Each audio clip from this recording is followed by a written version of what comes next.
नमस्कार, मी श्वेता भालेकर. सामसंजीवनी या कार्यक्रमामध्ये आपलं मनापासून स्वागत.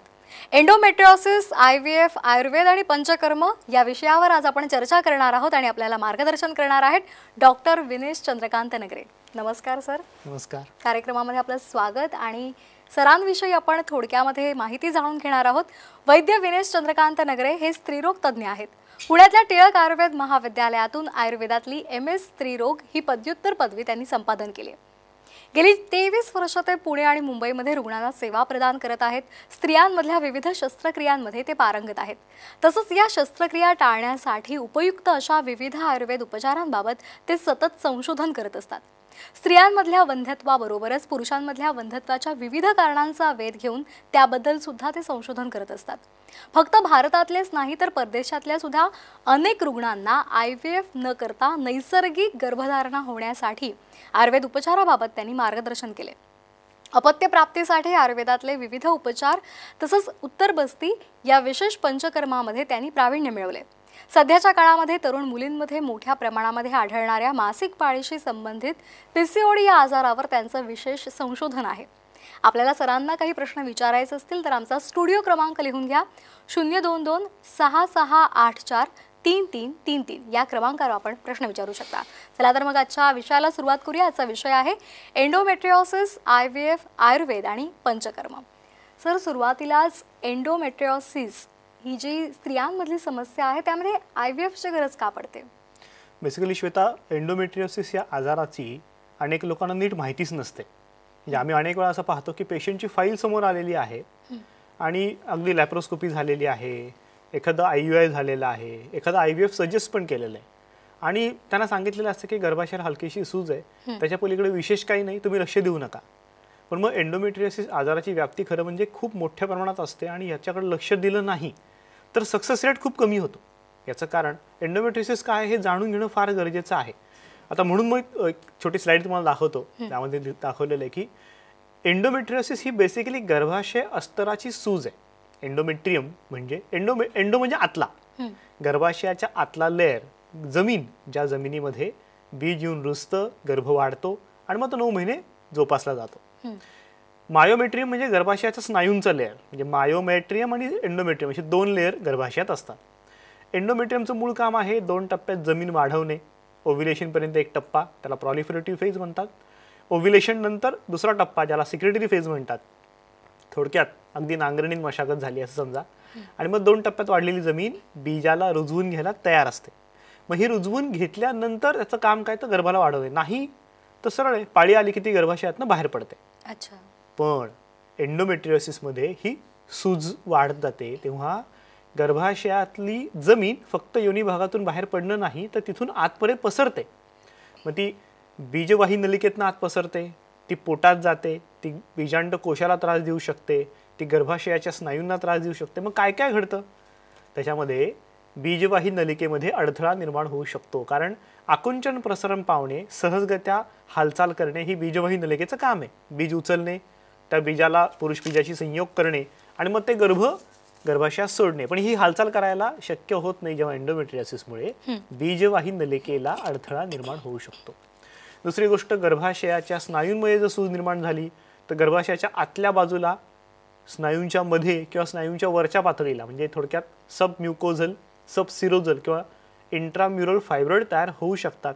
कधी कधी ह्या फायब्रॉइडचं प्रमाण थोडं वेगळ्या प्रकारचं असतं, त्याला ॲडिनोमायोसिस असं म्हणतात. एंडोमेट्रियोसिसमुळे ॲडिनोमायोसिस क्रिएट होऊ शकतं. आणि तिसरं सगळ्यात महत्त्वाचं, असं म्हणतात एकदा तो एंडोमेट्रियोसिस पसरायला लागला की सगळ्यात पहिलं तो बीजकोशाला अडथळा निर्माण करतो. बीजकोशाच्या कामात खूप विविध अडचणी निर्माण करतो. त्यातलं पहिलं असतं बीज निर्मिती नीट होत नाही. दुसरं असतं बीज निर्मिती उशिरा व्हायला लागते. तिसरं बीजांडकोशात गाठी व्हायला लागतात. आणि अगदी महत्त्वाचं, बीजांडकोशात निर्माण होणारं बीज हे हिमोरेजिक सिस्टमध्ये निर्माण होतं की कॉम्प्लेक्स सिस्ट, जिथे रक्तस्राव झालेलं असं बीज तयार होतं, ज्या बीजाचा उपयोग प्रेग्नन्सीला नसतो. आणि अनेकदा ही लेवल इतकी वाढत जाते की AMH लेवल म्हणजे अँटी मुलेरिन हार्मोन हा कमी व्हायला लागतो, कारण त्याला नियंत्रण करायला काहीच नसतं. आणि अशाच पेशंटला सांगितलं जातं तुम्हाला एंडोमेट्रियोसिस आहे, तुम्हाला हिमोरेजिक सिस्ट आहे, कॉम्प्लेक्स सिस्ट आहे, तुमची AMH कमी झाली आहे, आता तुमचे चान्सेस खूप कमी झालेत. पण असं नसतं. एंडोमेट्रियोसिस या आजाराला मूळ जर समजून घेतलं की कशामुळे हा आजार होतो, तर तुमच्या लक्षात येईल की हे उपचार करणं सहज शक्य असतं. आजार आत्ता काय झाला यापेक्षा सुद्धा आयुर्वेदात जे म्हणलेलं आहे, धारणात धातवा, धातू धारण करतात आणि गर्भधारणा असं आपण जेव्हा म्हणतो, त्या गर्भाला धारण करणारे धातू शरीरातील सप्त धातू असतात. रस, रक्त, मांस, अस्थि, मज्जा आणि शुक्र या 7 धातूंची चिकित्सा उत्तम केली, मानस चिकित्सा केली. याचं कारण अति ताणतणाव, अतिचिंता, संताप होणं, सतत कामाचा ताण, ह्या सगळ्या गोष्टींमुळे एंडोमेट्रियोसिस क्रिएट होतं आणि ह्याच्यावर जर नीट उपचार केले तर एंडोमेट्रियोसिस सहजपणे कमी करता येतं. अगदी डॉक्टर, आपल्याला एक फोन आलेला आहे पुण्याहून. मीनाक्षी यांचा फोन आलेला आहे. नमस्कार मीनाक्षीजी, आपला प्रश्न विचारा. हॅलो सर, माझा प्रश्न असा आहे. हॅलो. हो, विचारा विचारा. माझा प्रश्न असा आहे की मासिक पाळी ही कितव्या वर्षी जाते? ठीक आहे, प्रश्न कळालाय. मीनाक्षीताई, आयुर्वेदात स्पष्ट लिहिलेलं आहे, याती 50 क्षयः, म्हणजे 50व्या वर्षी मासिक पाळी जाते. आता अनेक स्त्रिया आम्ही अशा पाहतो ज्यांची जीवनशैली खूप उत्तम आहे, कितीही ताण आला तरी ते फार घेत नाहीत आणि आपल्या कामात लक्ष देतात. अशा अनेक स्त्रियांची पाळी 55, 56, अगदी 58 पर्यंत व्यवस्थित चालू असलेली मी पाहिलेली आहे. आणि त्याचपेक्षा उलटं म्हणजे आता माझी 24 वर्षांची प्रॅक्टिस झाली, ह्याच्यामध्ये आम्ही पाहिलं की अगदी 35व्या 33व्या वर्षी सुद्धा मासिक पाळी येतच नाहीये औषध घेतल्याशिवाय. अशा स्त्रिया सापडतात, ह्यांचा मेनोपॉज ऑलरेडी झालाय असं दिसतं आणि या स्त्रिया म्हणतात, डॉक्टर आम्हाला आता प्रेग्नन्सी हवी आहे कारण आत्ताच लग्न झालंय आणि पाळी नीट येत नाहीये. ज्या डॉक्टरांना भेटलो ते सांगतायत की तुमचे मेनोपॉज ऑलमोस्ट झालेला आहे आणि फार अवघड जाणार आहे म्हणून IVF करा. अशा वेळेस मेनोपॉज म्हणजे नक्की काय हे समजून घेतलं पाहिजे. बीजांडकोशाची पातळी नैसर्गिकरित्या कमी झाली तर बीज निर्मिती होत नाही, म्हणून मासिक पाळी हळूहळू थांबते आणि या थांबण्याच्या गोष्टीला पॉज म्हणजे थांबणे, मेनोपॉज म्हणजे पाळी थांबणे असं म्हणतात. त्याचं वय आयुर्वेदानुसार 50 असलं तरी अनेक स्त्रियांची 55-56 पर्यंत व्यवस्थित पाळी चालू राहू शकते. अगदी डॉक्टर, ही जी समस्या आहे एंडोमेट्रियोसिस, त्याच्यामध्ये आयुर्वेदातली जी उत्तर बसते आणि पंचकर्म आहे त्याचा कसा फायदा होतोय? बेसिकली मगाशी आपण जे म्हणालो की सप्त धातूंची ताकद ही गर्भाशयापर्यंत येते. गर्भाशय हे माध्यम आहे आणि मग अस्तर तयार होणार, बीजांडकोशात बीज तयार होणार. मग या सप्त धातूंची ताकद जर नीट वाढवली, थोडक्यात आपण जो आहार रस घेतलाय किंवा जेवण घेतलेलं आहे त्याचा आहार रस निर्माण झालाय, तो पुढे योग्य रीतीने पचत गेला तर त्याचा उपयोग शेवटपर्यंत होतो. जाठराग्नी उत्तम पचन करतो, धात्वग्नी त्याचं सूक्ष्म पचन करतो आणि सूक्ष्मातिसूक्ष्म पचन आर्तवम अग्नी हा स्त्रीबियाच्या अग्नीमध्ये होतं. तर या अग्नीची ताकद जर नीट टिकून राहिली वेगवेगळ्या गोष्टींमुळे, आपलं खाणं पिणं चुकत असतं, आपलं झोपणं उठणं बिघडलेलं असतं, आपण व्यायाम अजिबात करत नाही, अगदी वेगवेगळ्या गोष्टी खात असतो, ह्या सगळ्या गोष्टींचा परिणाम शरीरावर येऊन त्या सगळ्या विविधतेमुळे, त्या सगळ्या अनियमिततेमुळे ती सूज शेवटपर्यंत गेली की गर्भाशयाला नीट काय करायचं कळतच नाही. गर्भाशय हे प्रजनन रिप्रोडक्टिव्ह सिस्टीम आहे, एका शरीरातून दुसऱ्या शरीराची निर्मिती करणे. अशा वेळेस पंचकर्मामधली अगदी बस्ती आहे, विरेचन आहे, वमन आहे, शिरोधारा आहे, योनिधावन पिचूसारखे कर्म आहेत, अगदी उदरधारा आहे. या सगळ्या कर्मांचा वापर करून आपण पेशंटच्या शरीरातली सूज कमी करू शकतो. अगदी उदाहरण सांगतो मला. एक 4 महिन्यापूर्वी पेशंट आली होती ज्याला एंडोमेट्रियोसिस. आता एंडोमेट्रियोसिसमध्ये होतं काय लक्षात घ्या, तुम्हाला पाळीमध्ये भयंकर वेदना होतात. मला असे पेशंट भेटले जे 2-2 पेनकिलरच्या गोळ्या सलग 5 ते 6 वेळा दिवसभरात खातात किंवा दिवसातून 3 वेळा इंजेक्शन घेतात, इतक्या वेदना असतात. बरं, पाळीमधल्या वेदना सोडल्या तर इतरही वेळेस सारखं पोटात काहीतरी दुखत असतं, अचानक शौचाला होते, अचानक लघवीला होते, कंट्रोल होत नाही, किंवा पाळीच्या वेळेस शौचाला होताना वेदना होतात शौचात जागी, अशा गोष्टी असतात. पेशंटचं म्हणणं एकच असतं, डॉक्टर प्रेग्नन्सीचं नंतर पाहूयात, माझी आधी वेदना कमी करून द्या. अशा प्रकारचा एक पेशंट आमच्याकडे आत्ता आला होता 3 महिन्यापूर्वी. त्याला आम्ही सांगितलं तुम्ही पंचकर्म जर सुरुवातीलाच सुरू केलं, मी थोडक्यात लवकर सुरू केलं आणि सावकाशपणे आपण पुढे गेलो मॉनिटर करत, तर नक्की वेदना कमी होतील. सुरुवातीला पेशंटचा आम्ही योगवस्ती करून घेतला, ज्यामुळे अतिरिक्त जी मल शरीरात साठत होता, वेदनामुळे शरीर आखडल्यासारखं होतं, साठलेला मग सगळा निघून गेला, शरीर मोकळं झालं. उदरधारा म्हणजे पोटावर तेलाची धार धरली, ज्याच्यामुळे सतत एक चांगला सिग्नल, एक मऊपणा, एक स्निग्धता त्याच्यापर्यंत गेली आणि त्यामुळे मऊपणा आला, आखडणं कमी व्हायला लागलं. आणि त्याच्यानंतर उत्तरवस्ती करून घेतला. उत्तरवस्ती केल्यानंतर जलोकावचरण करून घेतलं. जलोकावचरण म्हणजे जळवा, लिचेस, जळवा आपण जे पाहतो जंगलात रक्त शोषून घेतात, त्यांचा औषधी उपयोग करता येतो. जळवा पोटाला लावून दिल्या आणि 3 महिन्यात त्या पेशंटला आत्ता जी पाळी आली ती सांगितलं, डॉक्टर गेले 10 वर्षात मला अशी पाळी आलेली नव्हती, अत्यंत सुखदायक, म्हणजे पाळी आली आणि पाळी संपली, कळलंच नाही, वेदना झाल्याच नाही. तो हे वेदना शमन करणं हे अत्यंत महत्त्वाचं होतं. वेदना कधी होतात लक्षात घ्या, जेव्हा तिथे कुठल्या तरी प्रकारची सूज असते आणि शरीराला त्याचं स्वतःचं प्राकृत कर्म हे करता येत नाही, अशा वेळेस वेदना होतात. आता हे प्राकृत कर्म केल्यामुळे काय होणार? प्राकृत कर्म केल्यानंतर त्याचं मुख्य काम काय तर प्रजनन करणे. मग त्यासाठी आपण जेव्हा उत्तरबस्ती करतो तेव्हा त्यातलं व्हेरिएशन शोधता येतं. आता आपण वेगवेगळ्या तेलांची पण नावं इथे दिलेली आहेत. क्षार तेल, कासळी तेल. क्षार तेल कधी वापरणार? जेव्हा ट्युबल ब्लॉक झालाय, ॲडिजन्स जास्त वाढलेत, म्हणजे चिटकाचिटकी जास्त झालेली आहे, लॅप्रोस्कोपी तुम्ही केली आहे, चिटकाचिटकी सोडवली आहे, पण तरीही अजून बरीचशी चिटकाचिटकी बाकी आहे, जी सोडवताना कदाचित एखादा अवयवाला इजा होईल म्हणून डॉक्टरांनी ती सोडून दिलेली असते. अशा वेळेस क्षार तेलाचा उत्तरबस्ती केला तर क्षाराचं काम आहे क्षरण. क्षरण म्हणजे खरवडून काढणे. तर अशा वेळेस नैसर्गिकरित्या त्या ॲडिजन्स दूर व्हायला लागतात. कासेसादी तेल अशा वेळेस वापरतात जेव्हा डर्मॉइड सिस्ट, कॉम्प्लेक्स सिस्ट असे निर्माण होतात, तेव्हा ते घट्ट असतात. घट्ट असलेले जे सिस्ट असतात किंवा गर्भाशयात गाठी व्हायला लागतात, अशा वेळेस कासेचे तेल वापरल्यामुळे त्यातली सूज पटापट कमी होते.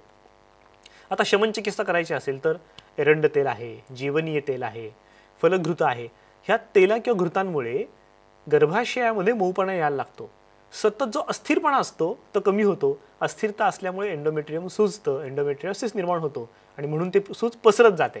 जर ती सूज एका जागी शांत झाली तर मग अशा वेळेस जीवनीय तेलाचा उत्तरबस्ती, एरंड तेलाचा उत्तरबस्ती उपयोगी पडतो. आता यात अजून एक गोष्ट सांगून ठेवतो.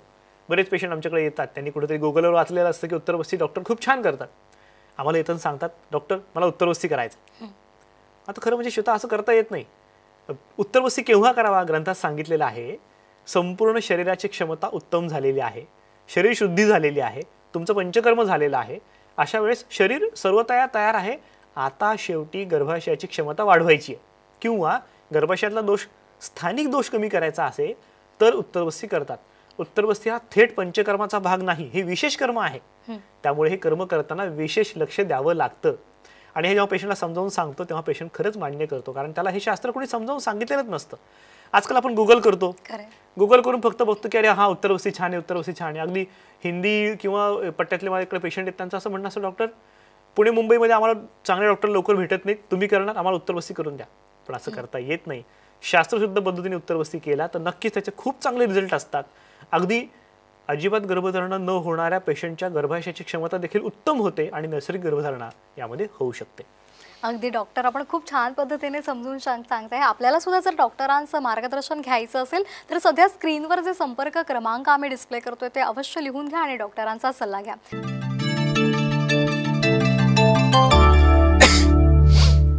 सामसंजीवनी या कार्यक्रमामध्ये सर्वांचं पुन्हा एकदा स्वागत. एंडोमेट्रियोसिस, IVF, आयुर्वेद आणि पंचकर्म या विषयावर आज आपण चर्चा करत आहोत आणि आपल्याला मार्गदर्शन करत आहेत श्री माऊली विश्व आयुर्वेदाचे डॉक्टर विनेश नगरे.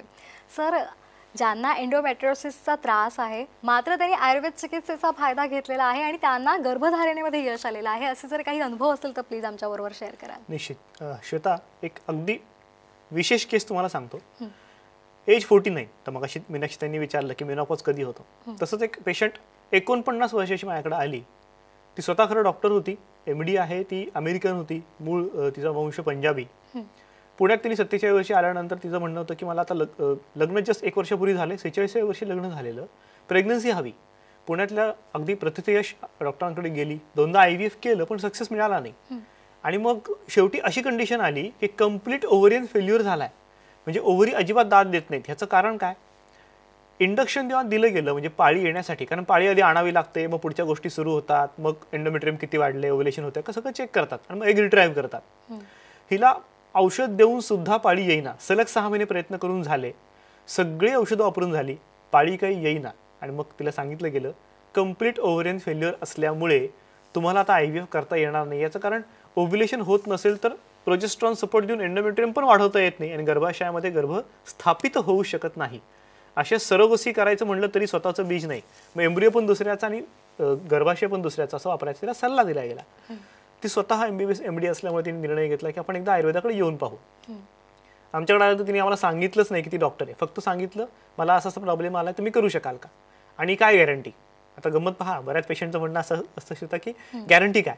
म्हटलं मला गॅरंटी वगैरे काही माहित नाही, शास्त्र माहिती आहे, शास्त्रात सांगितले 50व्या वर्षी मेनोपॉज होतो, पण माझ्या पाहण्यात अनेक स्त्रिया अशा आहेत ज्या 56-58 पर्यंत पाळी चालू असते आणि त्याच वेळेस पेपरात एक बातमी असली होती की 65व्या वर्षी IVF सक्सेसफुल झालं. म्हटलं मग याचा अर्थ कदाचित त्या शास्त्राला मी एक पाऊल उचलून पुढे जर पेशंटला पुढे नेलं तर कदाचित सक्सेस मिळू शकेल. म्हणलं आपण प्रयत्न करून पाहू, शास्त्रानुसार विचार करू.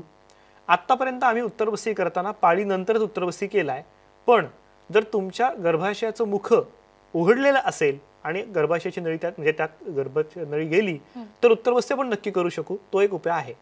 औषध सुरू केल्यानंतर 3ऱ्या महिन्यानंतर आम्ही उत्तरबस्ती केला, कारण आम्ही सांगितल्याप्रमाणे आधी पंचकर्म करून घ्यायला लागतं, शरीर शुद्धी व्हावी लागते, शरीरातील दोषांचं पाचन व्हावं लागतं. ते लक्षणं दिसली की उत्तरबस्ती करायचा.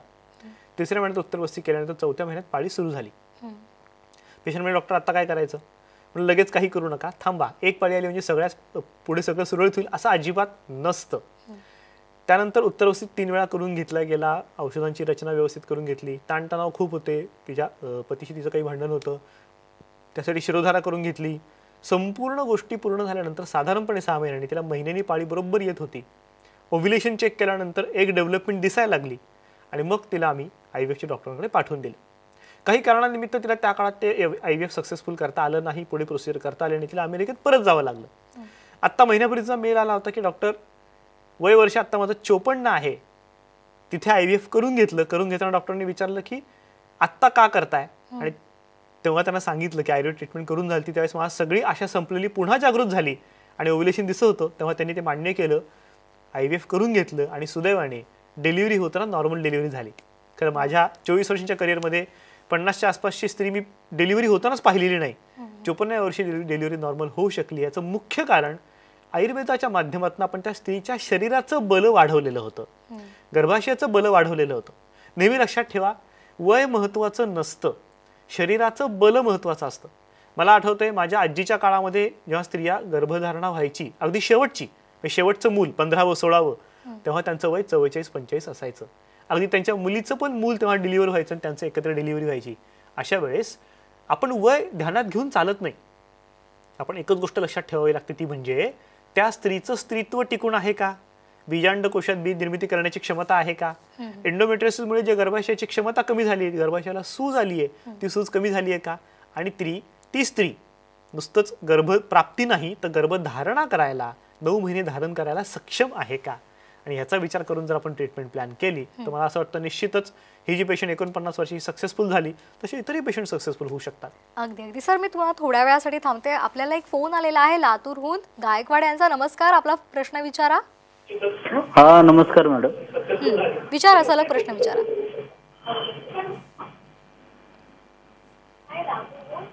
आवाज ऐकू येतोय?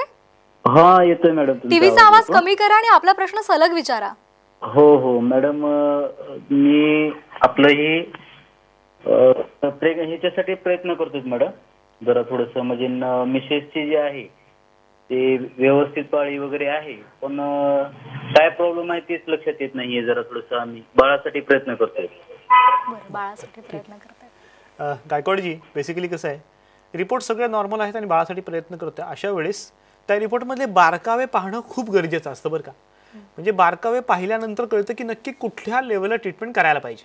आता आपण जे बोलतो एंडोमेट्रियोसिस, आमच्याकडे जेव्हा पेशंट येतो तेव्हा ट्युबल ब्लॉक आहे, पण ती बीजवाही नलिका कोणत्या लेवलला ब्लॉक आहे हे बघावं लागतं.